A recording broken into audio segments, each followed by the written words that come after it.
ठीक है मैम। आज का जो टॉपिक है हमारा, ठीक है, GS 2 में आपका सेकंड टॉपिक संविधान के अंदर केंद्र यानी कि संघ व राज्यों के कार्य, जिम्मेदारियां, शक्तियां और उनसे संबंधित मुद्दे, चुनौतियां, स्थानीय स्तर पर शक्तियों का वितरण और हस्तांतरण। यानी कि हम ये सारी चीजें कवर करेंगे कि केंद्र और राज्य सरकार के कार्य क्या होते हैं, इनके संबंध क्या है, चुनौतियां कौन कौन सी झेलने के लिए मिलती हैं इनको। ठीक है, तो हम केंद्र बेसिकली हम किसके बारे में बात कर रहे हैं, केंद्र और राज्य सरकार के बारे में बात कर रहे हैं। ठीक है, डन। भारत में केंद्र और राज्य सरकार का संबंध नागरिकों के जीवन पर गहरा प्रभाव डालता है और यह राज्य सरकार के कार्य विस्तृत चर्चा पर की जाएगी। यहाँ पर हम लोग करेंगे चर्चा राज्य सरकारों के कार्यों की और केंद्र और राज्य सरकारों के बीच में क्या क्या चुनौतियां आती हैं उसकी। ठीक है, डन। अब हम जानते हैं कि भारत में केंद्र और राज्य सरकार दो तरीके की संघात्मक प्रणाली है। तो जाहिर सी बात है, जो केंद्र है उसका कहाँ जिक्र दिया हुआ है, आर्टिकल 74 में। ठीक है, आर्टिकल 74 में बेसिकली दिया हुआ है एंड राज्य सरकार का जो दिया हुआ है वो आर्टिकल 163 में। आप हाथों हाथ नोट डाउन करके लिखें, 164 में। ठीक है, तो ये आर्टिकल्स इनसे संबंधित है लेकर। ठीक है, ये आर्टिकल्स इनसे संबंधित है ऑफ कॉन्स्टिट्यूशन। ठीक है, डन। आपने इसको लिख लेना है ताकि हम जाने कि भाई हम जो पढ़ रहे हैं वो तर्क, वो थ्योरी हम कहाँ से लेकर आए हैं। ठीक है, हम उसके ऊपर क्या करेंगे, स्टडी करेंगे। डन, ओके, आगे बढ़ते हैं। नेक्स्ट इज, नेक्स्ट है कि केंद्र और राज्य सरकार के संबंध क्या है। आखिर केंद्र और राज्य सरकार जो है इसके संबंध क्या है ना। तो सबसे पहले हम इन दोनों की साझेदारी समझते हैं। किन दोनों की भाई, केंद्र और राज्य सरकार की साझेदारी, क्योंकि संबंध में सबसे पहले साझेदारी पढ़ेंगे क्योंकि हम संबंध पढ़ रहे, रिलेशन पढ़ रहे। तो केंद्र और राज्य सरकार के बीच साझेदारी संबंध गहरा होता है, योजनाओं एवं योजनाएं संबंधित करता है। यानी कि केंद्र और राज्य एक दूसरे से सलाह मशवरा करके क्या करते हैं, योजनाएं बनाते हैं। कभी कभी केंद्र को राज्य के लिए बनानी पड़ जाती है, वरना राज्य तो अपने लिए योजनाएं बनाता है। राज्य भी केंद्र से पूछकर हर चीजों को देख के, ठीक है, तब अपना भाई इसको रिलेशंस को क्रिएट करता है, इस तरीके से योजनाओं को बनाते हैं। विभाजन किस प्रकार से है, कुछ इस प्रकार के है कि राज्य सरकार की विशिष्ट आर्थिक, राजनीतिक और सांस्कृतिक जरूरतों को ध्यान में रखते हुए केंद्र सरकार संबंध का विचार करती है कि भाई मैं कैसे संबंध स्थापित करूं, कि मैं इन बेसिस पर संबंध स्थापित करूंगी कि केंद्र जो है वो राज्य के साथ में आर्थिक संबंध, राजनीतिक संबंध, सांस्कृतिक संबंध को ध्यान में रखते हुए अपने संबंधों पर विचार करती है व संबंध स्थापित करती है। और बात की जाए कि यार कहीं ना इनके संबंध ना गड़बड़ा ही जाते हैं, क्योंकि हो सकता है केंद्र में जिस पार्टी की सरकार बनी हो राज्य में उस पार्टी की ना हो। जैसे कि आए दिन बीजेपी और आम आदमी में भी संघर्ष चलता रहता है ना। काफी विपक्षी दल एक दूसरे से ये संघर्ष इन लोगों के बीच में चलता रहता है आपस में। तो कहीं ना कहीं अक्षमता हो जाती है। कई बार केंद्र और राज्य सरकारों के बीच में अक्षमता से मुद्दों को समाधान तय करना आवश्यक होता है। वही हम कभी कभी ऐसे मुद्दे हो जाते हैं जिनको अक्षमता के साथ में समाधान करना पड़ता है। जो केंद्र और राज्य है उनके संबंधों के बारे में कुछ इस प्रकार से हम पढ़ेंगे। केंद्र और राज्यों के बीच में सभी शक्तियों को विधायी, कार्यकारी और वित्तीय तीन भागों में बांटा गया है, लेकिन प्रणाली क्या है, एकीकृत है। केंद्र व राज्य की प्रणाली क्या है, एकीकृत है। इसलिए केंद्र और राज्य संबंधों का अध्ययन भाग 3 विधायी संबंधों और प्रशासनिक संबंधों और वित्तीय संबंधों में भी किया जाता है। भाई विधायी संबंध क्या है ना, विधायी संबंध क्या, यानी कि कानून के समक्ष जो चीजें होती हैं उसको यहाँ पर बोला गया है कि विधायी संबंध। ठीक है, और कौन से संबंध, प्रशासनिक संबंध। ठीक है, और कौन सा संबंध दे रखा है, वित्तीय संबंध, है ना। वित्त से रिलेटेड भी, कहीं केंद्र ने कितना ऋण ले लिया, आपको वित्त नहीं दे रहा है, कहते हैं ना कि भाई केंद्र राज्य सरकार को वित्त नहीं दे रहा, राज्य सरकार कैसे काम कराएगी, है ना। राज्यों के पास इस सीमा के साथ विभिन्न मामलों पर निर्णय लेने की अपार शक्ति है, लेकिन केंद्र इन पर प्रतिबंध लगा सकता है। इसलिए राज्यों के पास इस सीमा के साथ विभिन्न मामलों में अलग-अलग वो निर्णय ले सकती है, जैसे कि कुछ मामलों पर निर्णय विशेष रूप से राज्य द्वारा ही लिए जाते हैं। जो राज्य की सूची के तहत होते हैं, वहाँ पे राज्य ही निर्णय लेता है। ठीक है, जो केंद्र की सूची के तहत होते हैं, वहाँ पे केंद्र ही निर्णय लेता है। पर केंद्र कभी-कभी राज्य में हस्तक्षेप कर सकता है, बिकॉज़ उसकी शक्ति है, उसका दावा है यहाँ पर। इसी तरीके से एक संघ सूची जो है उसमें केंद्र में शामिल होते हैं, तो वहाँ पे केंद्र ही काम करेगा। राज्य केंद्र के मामले में हस्तक्षेप नहीं करेगा, केंद्र से सिर्फ जवाब माँगेगा। ठीक है? केंद्र राज्य सूची संबंध पर आधारित भारत में स्वतंत्रता प्राप्ति के तुरंत बाद ही केंद्र राज्य संबंधी प्रकाश डलता है और ज्यादातर ना यूपीएससी से यहाँ से पूछा जाता है। यूपीएससी परीक्षा में सबसे ज्यादा पूछे जाने वाला टॉपिक है केंद्र राज्य का ये। ठीक है बच्चों, नेक्स्ट की तरफ बढ़ते हैं अब। ठीक है, केंद्र राज्य संबंध के बाद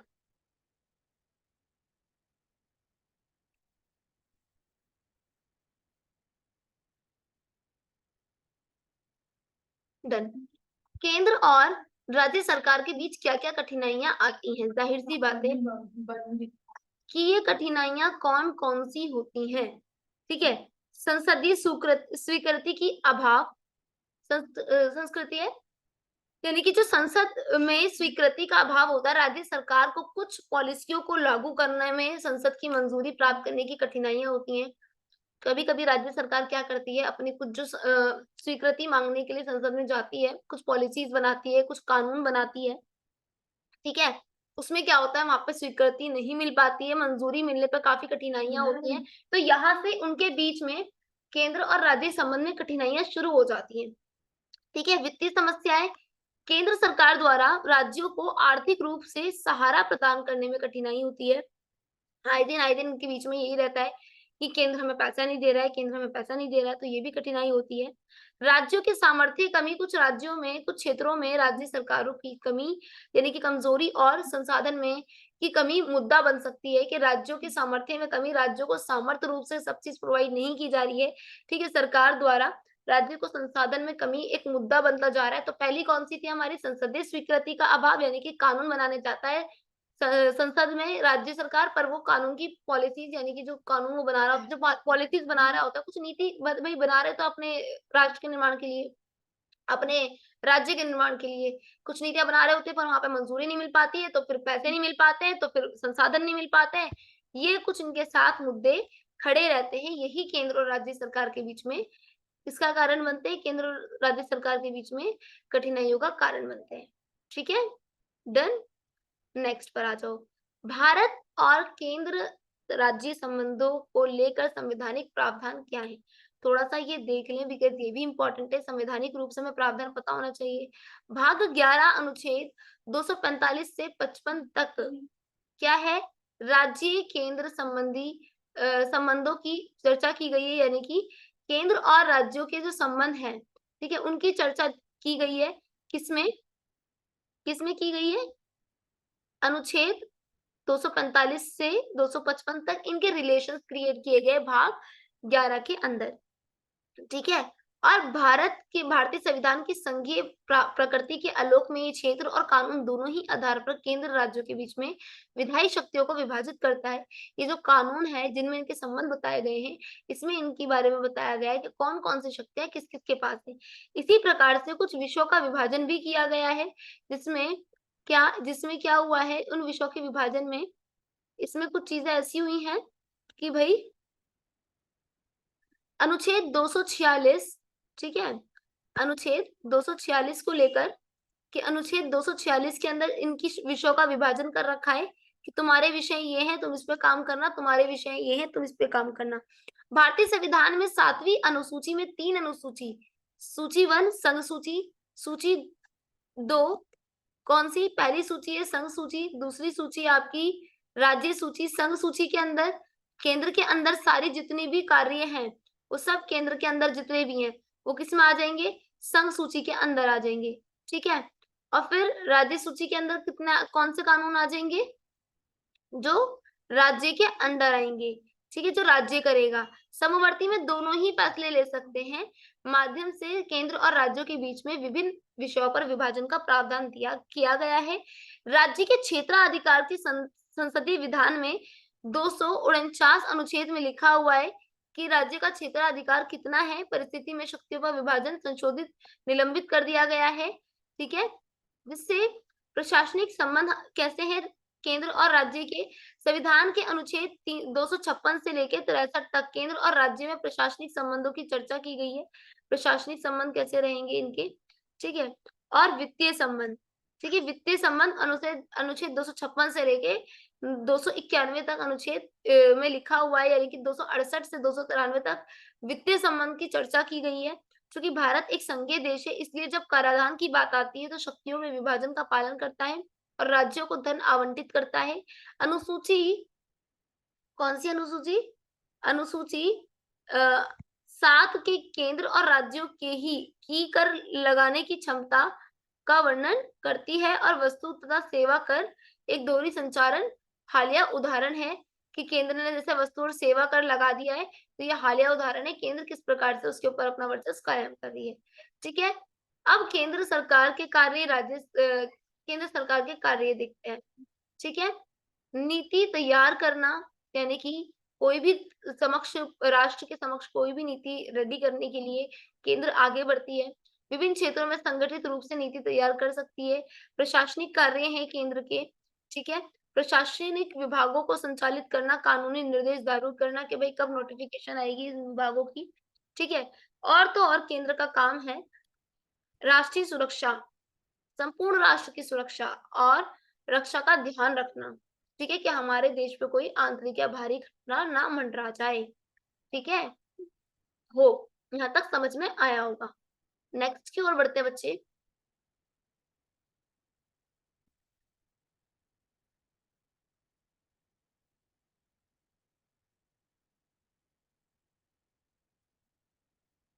राज्य सरकार के कार्य, अब केंद्र सरकार के कार्य पता चल गए, अब राज्य सरकार के कार्य।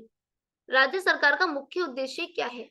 अपने क्षेत्र में सामाजिक, आर्थिक और सांस्कृतिक विकास को बढ़ावा देना। क्या है? राज्य सरकार के कार्य हैं सामाजिक, आर्थिक और सांस्कृतिक विकास को बढ़ावा देना। ठीक है, राज्य सरकार के कार्य क्षेत्र क्या है? कृषि, सड़क, स्वास्थ्य, बुनियादी सुविधाओं को उपलब्ध कराना या इनका विकास कराना। राज्य सरकार की कार्य प्रणाली है क्या?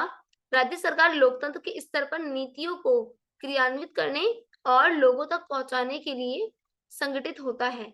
ठीक है, तो राज्य सरकार के ये सब निम्न कार्य हैं कि राज्य सरकार का उद्देश्य है कि वो अपने सांस्कृतिक, सामाजिक, आर्थिक मुद्दों को बढ़ावा दे और शिक्षा, स्वास्थ्य, कृषि, सड़क पे काम करे, इंफ्रास्ट्रक्चर पे काम करे, आधारिक संरचना पे काम करे।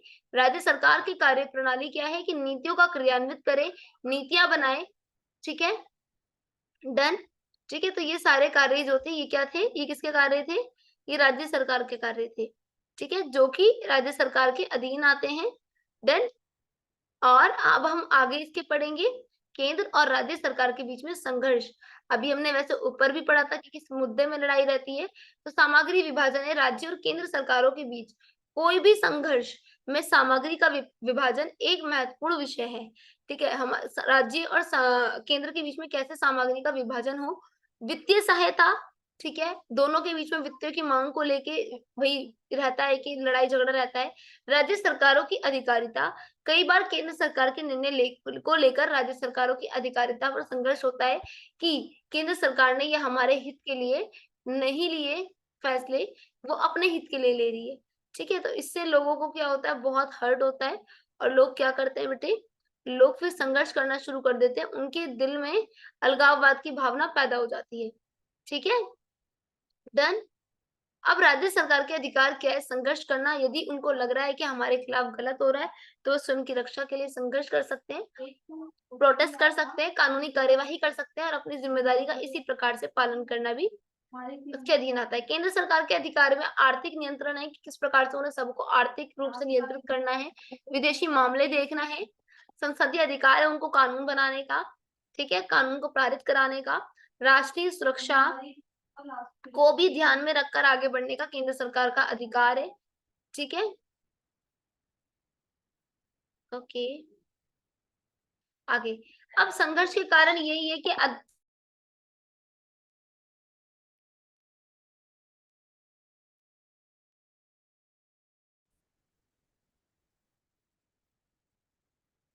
ठीक है, अब हम जानेंगे कि संघर्ष के आखिर कारण क्या थे? क्या कारण थे संघर्ष के? ठीक है, तो राज्य और केंद्र सरकार के क्षेत्रीय अदालतों के बीच विपरीत धारों का आतंक था कि भाई क्षेत्रीय अदालतों के बीच में अलग-अलग धारों का आतंक मचा हुआ था। कई बार राज्य केंद्र सरकार के बीच विपरीत धाराएँ देश के एकाधिक नागरिकों को आतंकी कर देती हैं। राज्य सरकार की आकांक्षा कुछ और होती है, केंद्र सरकार कुछ और माँग करती है। ये चीज़ दोनों के बीच में एक टकराव पैदा कर देती है। ठीक है? देन वित्तीय आपातकाल लग जाता है तब, जबकि भी ऐसी ही कुछ कंडीशन दिखाई देती है कि वित्तीय आपातकाल के अंदर राज्य और केंद्र सरकार के बीच वित्तीय मुद्दों की वजह से संघर्ष उत्पन्न हो जाता है। बेसिकली हम मुद्दे देख रहे हैं, या तो संसद में कोई कानून बन रहा है उस पे रहता है, या वित्तीय पर रहता है, वित्त पर, पैसों पर रहता है, या आपसी कामकाजी का विरोध रहता है कि तुमने ये नीति क्यों बनाई, तुमने उस नीति को क्यों बनाया। कई बार दोनों सरकारों के कामकाज में आपसी विरोध संघर्ष के कारण बन सकता है। इससे नागरिक को परेशानी हो सकती है। ठीक है? डन। नेक्स्ट, संघर्ष का समाधान क्या है? सहमति और सम्मान। देखो भाई, संघर्ष हर किसी के बीच में होता है, लड़ाई झगड़े हर किसी के बीच में होते हैं। अब क्या समाधान निकालें इसका कि राज्य और केंद्र को कैसे साथ में लेकर आएँ? तो सहमति और संवाद करके समस्याओं का समाधान सहमति से करके संघर्ष की समीक्षा करें। संघर्ष को मूल कारणों को समझना है कि संघर्ष आखिर क्यों हो रहा है और उस पे निपटारा करना है। जैसे कि हमारे राजीव गांधी के टाइम पे भी काफ़ी मुद्दे सामने आए थे, है ना? नागालैंड में वही नेशनल काउंसिल बनी थी, है ना? नागा नेशनल काउंसिल बनी थी, मिज़ोरम में बनी थी, मिज़ो नेशनल फ्रंट बना था। काफ़ी सारे संघर्ष आए, पंजाब में अकाली दल ने बना दिया था भई, है ना? खालिस्तान की माँग करने के लिए। तो इन चीज़ों का क्या हुआ, भई संघर्ष का समाधान निकला वार्तालाप से, संवाद से, समीक्षा करके उनके जो कारण थे उसको समझकर इसी तरीके से हमने समाधान करना है, विश्वास और समर्थन करने के बाद हम इसका संविधान को वही निकाल सकते हैं। ठीक है?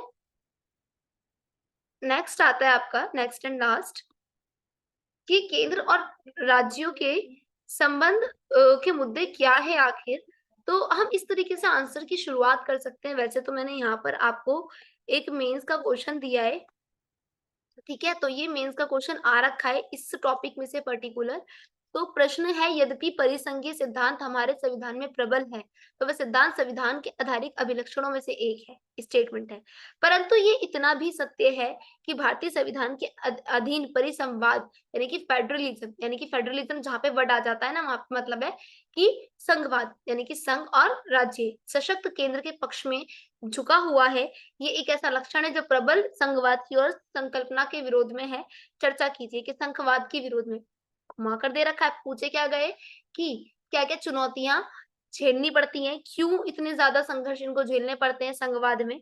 क्योंकि राज्य और केंद्र के बीच में संबंध अच्छे नहीं होते। आपने वो पूरा आंसर लिखना है जैसे मैंने पीछे लिखा है, इसमें से मेन-मेन पॉइंट उठाकर। शुरुआत आप इसकी कुछ इस तरीके से कर सकते हैं। वर्ष 1991 में जारी आर्थिक सुधारों के कारण निवेश पर कई नियंत्रणों में ढील दी गई, जिससे राज्यों को कुछ छूट मिली है, लेकिन सार्वजनिक न्याय व्यय की नीतियों के संबंध में पूर्ण स्वायत्तता नहीं है, क्योंकि राज्य सरकारें अपनी राजस्व प्राप्तियों के लिए केंद्र पर निर्भर हैं।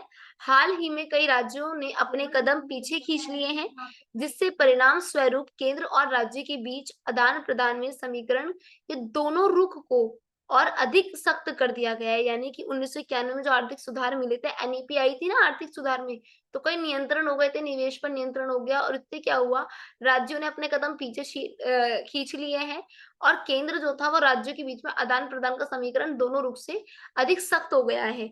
बातचीत के लिए कम अवसर बचता है, तेजी से बढ़ते केंद्र राज्यों के संबंधों ने सहकारी संघवाद को नुकसान पहुँचाया है।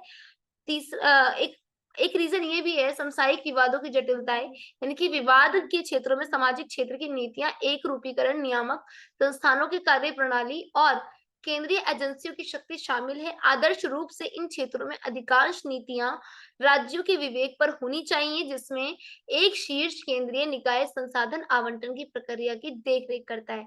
और हालांकि शीर्ष निकायों से अक्सर अपना प्रभाव बढ़ाने और राज्यों को उन दिशाओं में धकेलने का प्रयास किया है जो केंद्र के अधीन है।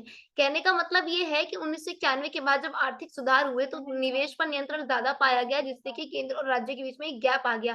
केंद्र तेजी से अपना काम आगे बढ़ाता जा रहा था, अपने आप को प्राइवेटाइजेशन की ओर खिसकाता जा रहा था, परंतु राज्य का काम, भाई अब वो लोक कल्याण का काम ना करेगा तो जनता से भाई मार पड़ेगी और क्या। तो इसलिए उसके जो दोनों के संबंध थे वो धीरे धीरे दोनों के बीच में एक गैप आता जा रहा था, जिसके कारण राज्य सरकार ने और केंद्र सरकार के बीच बढ़ते संबंध जो थे बहुत सख्त हो गए थे। ठीक है, और ये संघवाद को नुकसान था, क्योंकि हमारे यहाँ जो फेडरलिज्म अपनाई जाती है विचारधारा, उसमें केंद्र और राज्य को अलग अलग शक्तियां, अलग अलग मुद्दे मिले होते हैं। ठीक है, इसी प्रकार से यहाँ पे काफी चीजों में जटिलताओं का हमने सामना करा और हमने पिछले भी पढ़ चुके हैं, उसमें आप इंक्लूड करके एक अच्छा आंसर की शुरुआत ऐसे करें। बाकी आपने खुद से एक अच्छा आंसर क्रिएट करना है और उसके बारे में लिखना है। ठीक है, ओके, डन, थैंक यू।